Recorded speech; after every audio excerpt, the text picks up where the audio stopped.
আবির কেমন লাগলো একেবারে ইয়াং ডিরেক্টর? আমি সেই জন্য আরো বেশি খুশি হয়েছি যে অপেক্ষা কিন্তু নবীন একজন পরিচালক হিসেবে ন্যাশনাল অ্যাওয়ার্ড পেল, সেই জন্য আমি আরো খুশি হয়েছি।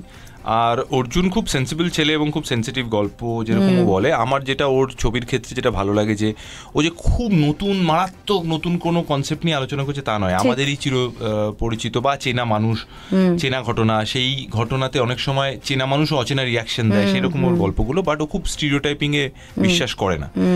আর আমি ওকে ধন্যবাদ জানাবো অন্য কারণে, যে ডিপ ফ্রিজে স্বর্ণাভ চরিত্রটা আমাকে যে কাস্ট করেছিল, এটা এখন সবাই জানে, ও বলেছে আমিও বলেছি যে প্রথমে আমি রাজি ছিলাম না, ডেটেরও ইস্যু ছিল, আমার গল্প নিয়েও কিছু অবজারভেশন বল, কোয়েশ্চেন্স বল কিছু ছিল। বাট তোমাকে একটা ইনফো দেবো, বল। সেটা হচ্ছে যখন আবিরদা এরকম দোটানায় ছিল যে আবিরদা করছে কি করছে না, অর্জুনদা মানে প্যানিক অ্যাটাকের লাস্ট স্টেজে ছিল। মানে ও তো প্যানিকে দুশ্চিন্তা প্রবণ, অর্জুন দুশ্চিন্তা করতে খুব ভালোবাসে, সেই জন্য বকা খায় আমার কাছে। বাট থ্যাঙ্কস টু হিম যে আবার যখন একটু ডেটের ইস্যুটা আমার মিটেছিল তখন আবারও আমাকে নক করে যে তোমার এখন তো ডেটের অতটা সমস্যা নেই, তুমি কি আরেকবার একটু শুনবে বা আমরা কি আরেকবার আলোচনায় বসতে পারি। দেখ, একজন পরিচালক যদি দ্বিতীয়বার অভিনেতার কাছে একই গল্প বা চরিত্র নিয়ে ফেরত আসে তখন দুটো জিনিস মনে হয়। এক হয়েছে যে তাহলে ও খুব কনফিডেন্টলি আমাকেই চাইছে চরিত্রটা, সেটা কেন আমাকেও জানতে হবে।